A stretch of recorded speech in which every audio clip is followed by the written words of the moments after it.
The Republican Zone is brought to you by Drew Murray.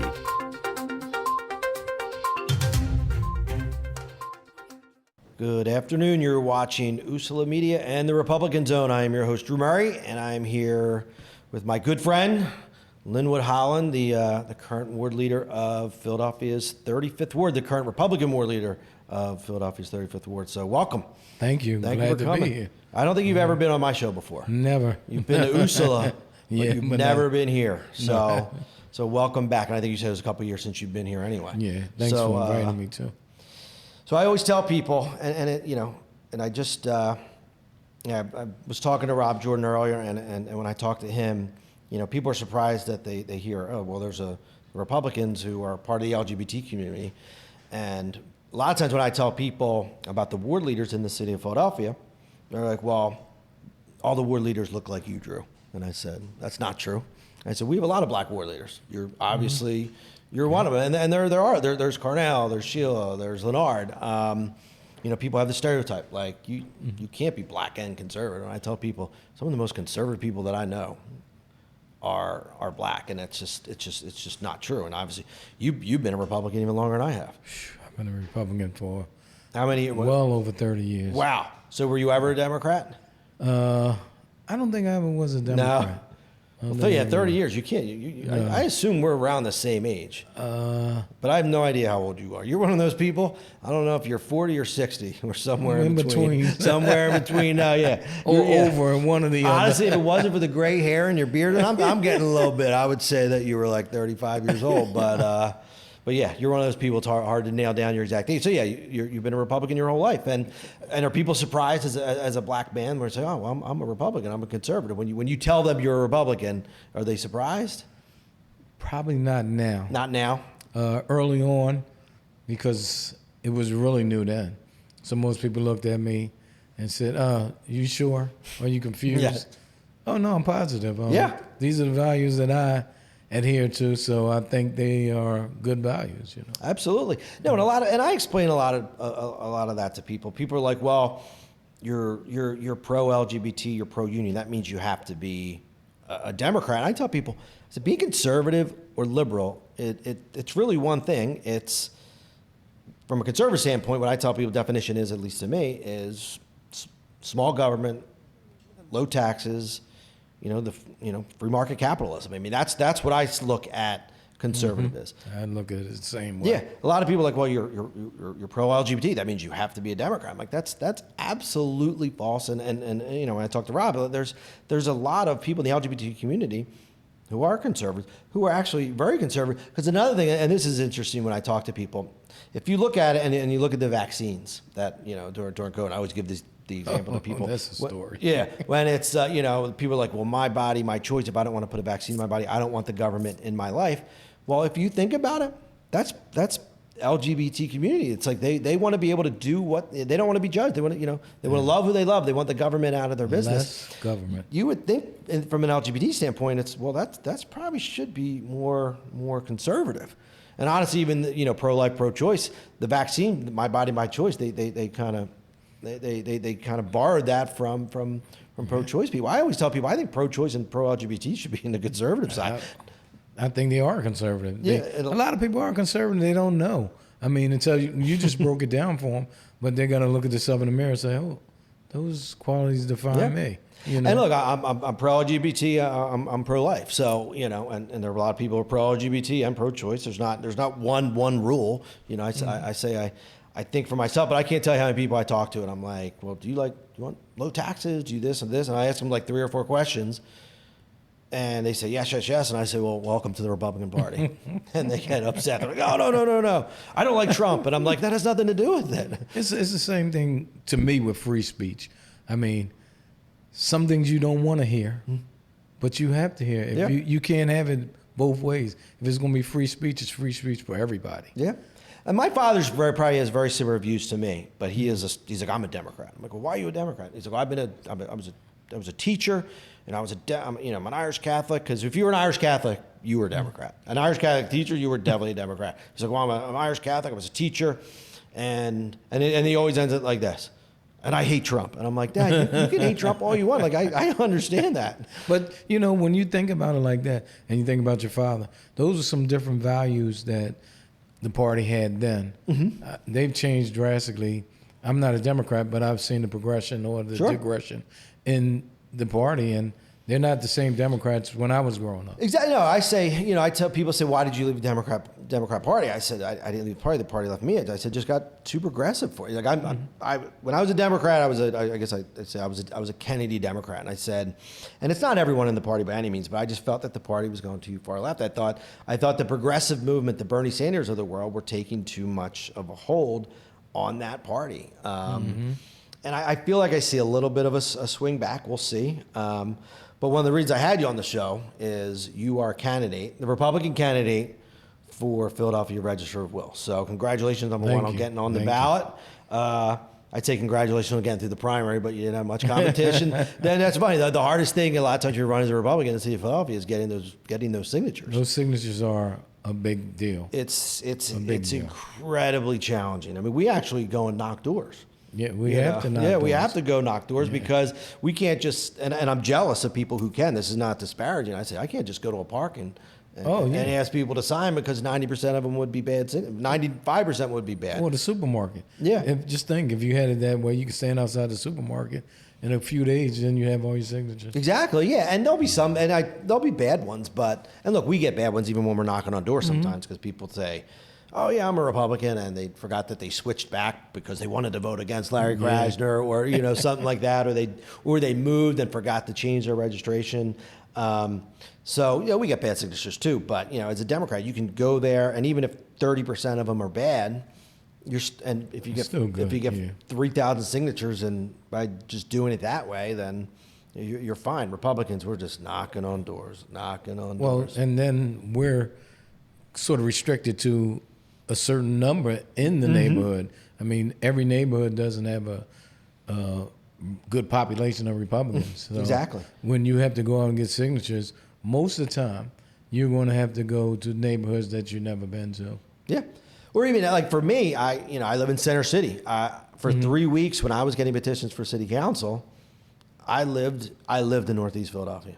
It was every day. Got in a car and drove up 20, 30 minutes, depending on where it was in the Northeast, whether it's 63rd Ward or 57th, and got signatures that way. So then there's the travel time incorporated to it, because I do not knock doors in Center City because, number one, there aren't many Republicans, and number two, people don't answer their door in Center City. Right. Everyone has the Ring doorbell in Center City, and it is starting to spread all around the city now. It's getting harder and harder. They just see you standing at the door. They just see, they look. Yeah, I tell stories. I knock on the door, and I see the person in the room, like in the living room. They look at their phone, they look at the Ring doorbell, and they're like, and they put the phone down. They continue watching TV. Yeah, you're sitting there like, and so the funniest thing was when I saw someone, they were like, I'm not home right now, and I'm sitting there. I'm like, I'm looking at you right now, talking to your phone, saying, I'm Open not the home door. right now. It's so hard. But why don't you tell people what the Register of Wills does? Because I'm going to venture a guess, 2/3 of the people in this city they know it has to do about wills, but it's so much more. It's about deeds and things like that. What does the Register of Wills do? Deeds, marriage certificates, orphans court, which is never mentioned because, when you think of Register of Wills, they just automatically think it's just about wills, and that's it. It has a lot to do with titles to properties in the city, which I think is probably one of the biggest things that people don't really have a knowledge of. Sure. If they had the knowledge of, hey, this property someday should go to my family member if I do the right things. And most of the people in the city don't know the right things to do. And most people don't have the kids on a deed, which is a simplified way of doing things. But to be more seriously, people need to know about trusts and wills. Sure. They really need to be educated on them. And that could be looked at a different way. I don't know. If I'm saying that around the state, they'd probably slap me in the back of the head. What about our taxes, But you're still going to have to pay taxes, but just educate people on how to make it moderate so that they don't really hurt. Sure, and it's called a tangled deed, and it happens all the time. It's you're right that people don't.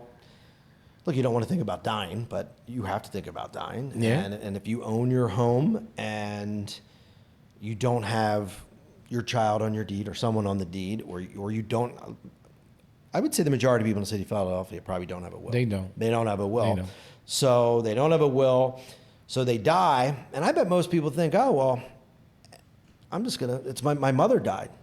My father passed. The house is in my mother's name. My mother died. It's mine. Sometimes they're even living in the house. So it's like, oh, I'm living in the house. This is mine. And all of a sudden, they have a tangled deed. So reality sets in when they try to make a move in the house. Okay, sure, you can get electric, gas, and everything because you can have a lease or anything. But if they try to do anything as far as selling the house or liquidating any kind of assets, or home equity loan, loan, they're not in the ballpark. They can't even be talked to because they're not considered the owner of the property. Yes. To be able to make that kind of deal. The unfortunate part is this is where you're going to need to be in legislation to help, because I think from all the studies that I've done, this is going to take an act of legislation to make it a little easier for the people that we can say definitely are the owners of the property. Well, I think it's about communication, right, and education. I would think that's part of what the Register of Wills, either should be doing now or should improve in the future. Get out to the communities that, excuse me, have no idea, have never heard of a tangled title, so if it doesn't affect their lives, then they're not even thinking about it. Get out to the community and explain to people very simply. If you don't handle this before you die, then your children will be handling it, or your nieces or nephews will be handling it. And it's a lot easier to handle it now than it is then. And then, when people get in that situation, they compound it because now I'm not going to pay taxes because I don't have any legal rights to this property. So after a while, then the house is foreclosed completely. So it's just an education piece. I think just teaching people how to manage these type of things will save them a lot of problems in the long run. I mean, personally, I had a situation where my mother-in-law had passed away, and my wife, divided the assets with her siblings, and everything was fine. Well, it wasn't until 7 months later that we actually got some notice from the state saying these are the taxes and everything that you owe. But she had already divided the money up, so everything came back to her because she was the beneficiary. Oh, okay. So then all of a sudden, had she known that, maybe she would have put some aside and say, "Okay, I got to pay some taxes." Well, that's when you call the Simmons and say, "Hey, the money I just gave you, got to give a little bit of it back." Well, you know what? Sometimes it's a lot easier to give money than to take it back. You know how that is. And coming back is not as easy. So, and that's a good point. I never thought about that. So, if there is an issue with the deed, and maybe you don't know this answer.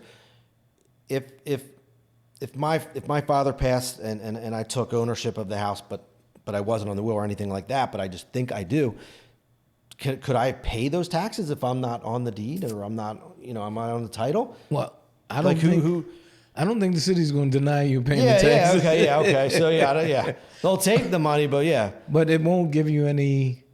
It won't give you any favor. As far as getting the property, it just means that you won't owe the tax. I didn't even think about that. If you don't own, if you're not on the title, how do you pay taxes? But I guess you're right. If you write a check to the city of Philadelphia, they're certainly going to cash it. Yeah. But so that's a lot of things that people just don't understand, and that is what the Register of Wills does. So that's one thing you had mentioned. Orphans Court. Orphans Court is a little. In my opinion, it sort of runs on the same pattern as the deeds. Sometimes family members die early. There's no plan. I mean, there's no plan for death anyway. I mean, there's no plan for anything to happen to your children when you die. And that's something that they need to be educated on too. Sure. I mean, because now if your children become a ward of the state, then they go into the foster care system and then I've seen people try to recover their family over the years, and it takes a lot of years to find where somebody there are privacy issues that you have to deal with. So that is a big education piece too.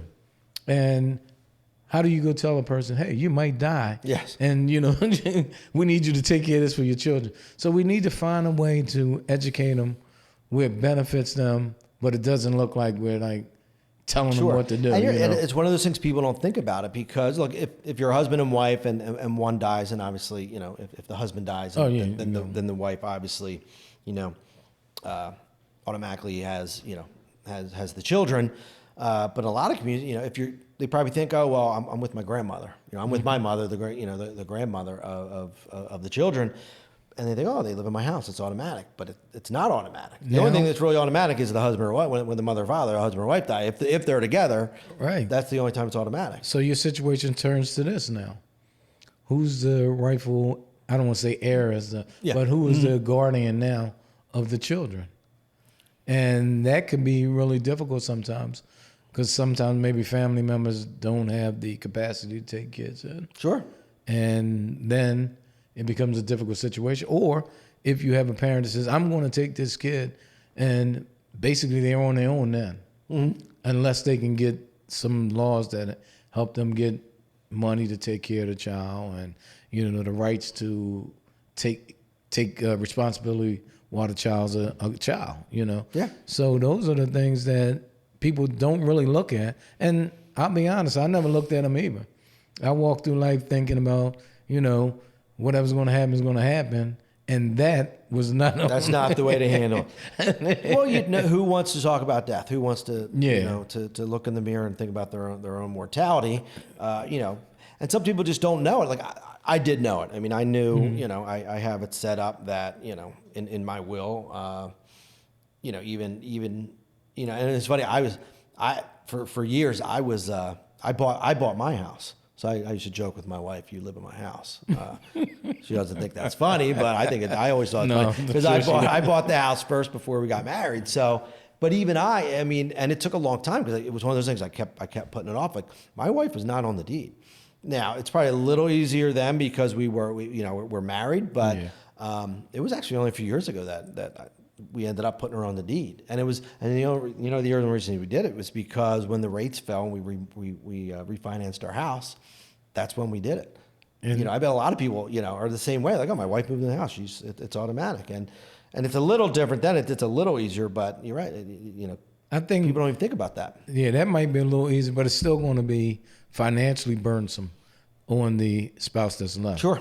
So it might be a little easier to obtain the property, but she's still going to have some. And there are things just when, it's even if you, and people don't think about this, like, okay, I'm going to give the house to my son, to my daughter.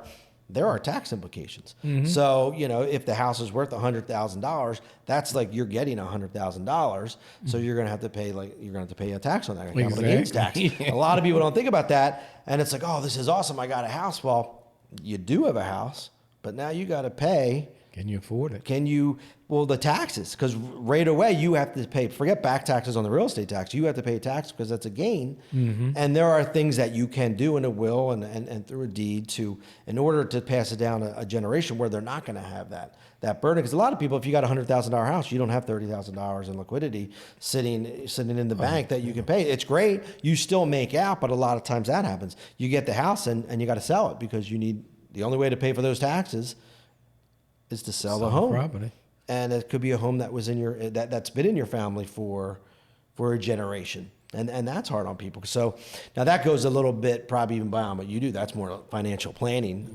But it is still something that you can educate people on. And I've noticed through my campaigning throughout the city and educating people, I call it my educational tour. A lot of people are like, oh, I'm going to get a will now. I'm going to get a will. They know the impact of not having it being told. And then you're going to have some population that, procrastinate and still don't get it. But what I was hoping to do is the same communities that I'm visiting now and asking for their support, I want to be there to support them. I want to be able to come back in their community and say, hey, maybe we can get a pro bono situation going on where we can give 2 hours in your community. People come out and get wills, done and processed. It's just a way of giving something back to the people who expect it from you. So I'm looking at it like that. A lot of people are getting educated right now. If they're not voting, they're getting educated at least. And it's not that difficult to have it. I mean, now you can do it online. I mean, yes, so I easy. did it online. I had a friend who was an attorney, so he helped me do it online. He did it pro bono. I didn't pay him. He was the best man at my wedding. So I told him, I need a little. free. I need a little bit of help. But it was probably, is it wills.com? It was one of those. You know, it wasn't that difficult. Anyone can do it. You know, it's probably like, you know, I don't even know what you spend now. Maybe it's $50. It's about $50, $75. Yeah. So it's just knowing that you have to do it. Maybe there's a little bit, you know, you might need a little bit of help, but I mean, I remember it being pretty easy. And I just had my friend who was an attorney. I did it, I printed it, and I emailed it to him. I said, is this good? He had me change a little bit, but you know, for the most part, anyone can do it, and it's not that expensive. I'll tell you about another type of situation that is pretty dire when it comes to people passing away and not being prepared. Husband and wife. Some husbands and wife don't have joint accounts. They have separate bank accounts. I think that's the secret to a happy marriage. I will too. tell you, I have a separate bank account to my wife. But some point along the way, maybe get your wife's name on it, get your husband's name on it. You don't have to tell them right away. But if something happens, You're right. they're on it, and now they have access. Because in a lot of these situations, I talk to people, they tell me their stories. They don't have the money to bury the person because the person had the money. And so they can't get the money. That's interesting. Yeah. My wife is not on my bank account. Yeah. So, I mean, It's like bathrooms. The secret to having marriage is separate bathrooms and separate bank accounts. You better have more than one. Yeah, exactly. No, yeah. We have 2 daughters, so we have 2.5 baths. So it isn't perfect. But no, you're right. I never even thought about that. I keep. You know, we have a joint account. We have two accounts that we keep, and then we do have a joint account. So the joint That's what we account do. is So that's you know that I don't keep a whole lot of money in my bank account, because that's where I pay the mortgage out of that. So I feel like money goes in and money goes right out. So there's never that much money in there. But no, you're right. That's a good point, and that's something I never thought of. And I consider myself financially to be somewhat educated. Yeah, but I mean, that is one of those things that hits you out of nowhere. You're like, what? Oh, I don't have access to our funds, even though you would. So I tell people, you can go to the bank, you can just put the person's name on the account. You might never have to tell them, and if the situation comes in and they go to check on your account, if it's somebody in the bank that could tell them, well, you're on the account also, so you have access to it. It's just simple as that. Sure. And it's no charge for that either. So, putting somebody on your bank account is no charge for that. And what have you been doing on your campaign? Obviously, I've been campaigning. I know how hard it is. What have you been doing over the past? Now, yours was probably before the primary wasn't probably too crazy. No, because you didn't have a challenger. But now that you're in the general, what type of events are you doing? Well, I know that it's going to take grassroots. We need people to vote, not corporations and everything. It's good to have that in there. But I've been visiting a lot of groups, Nice. a lot of organizations throughout the city. Some might have been overlooked by some politicians in the past, but I think everybody counts in this city, and I want to vote from everybody. I don't want to leave nobody out.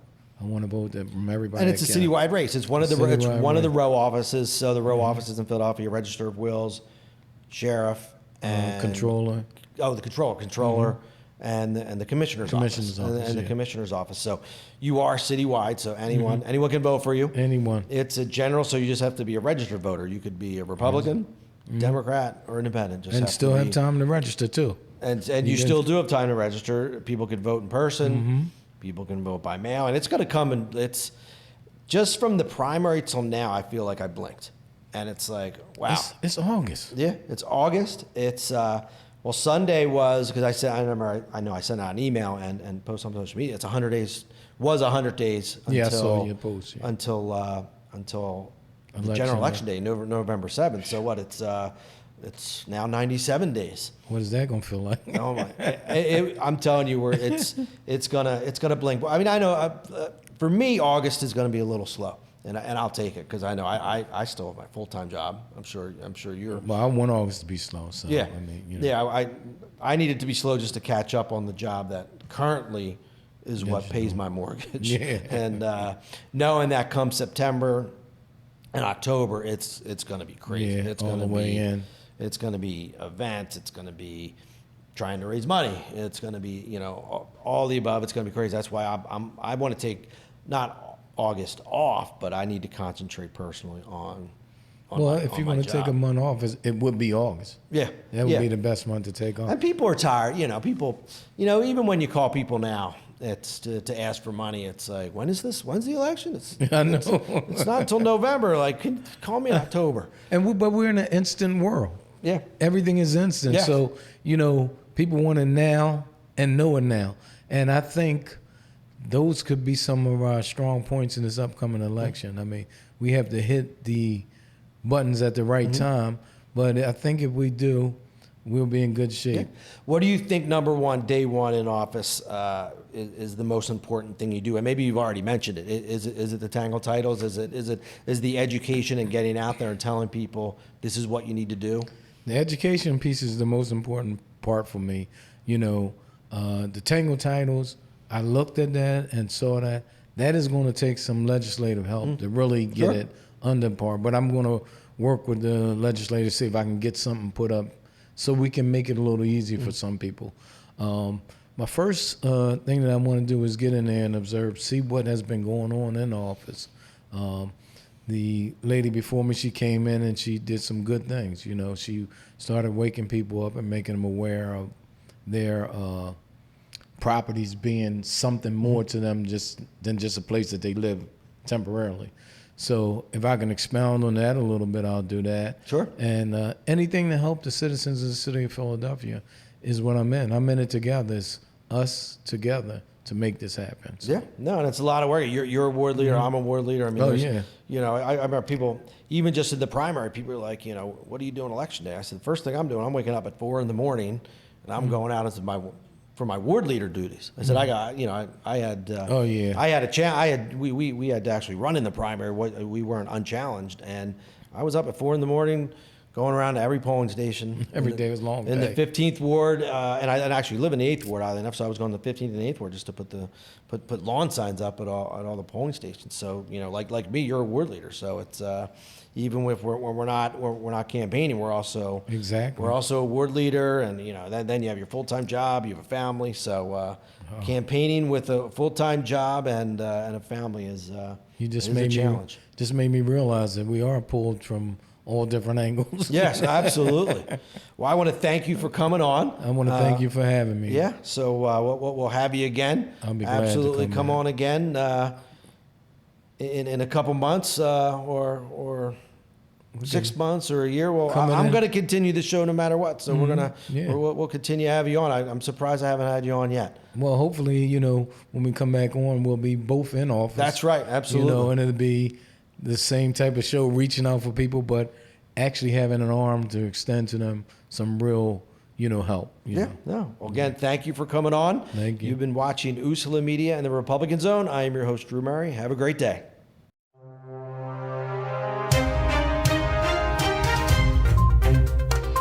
The Republican Zone is brought to you by Drew Murray.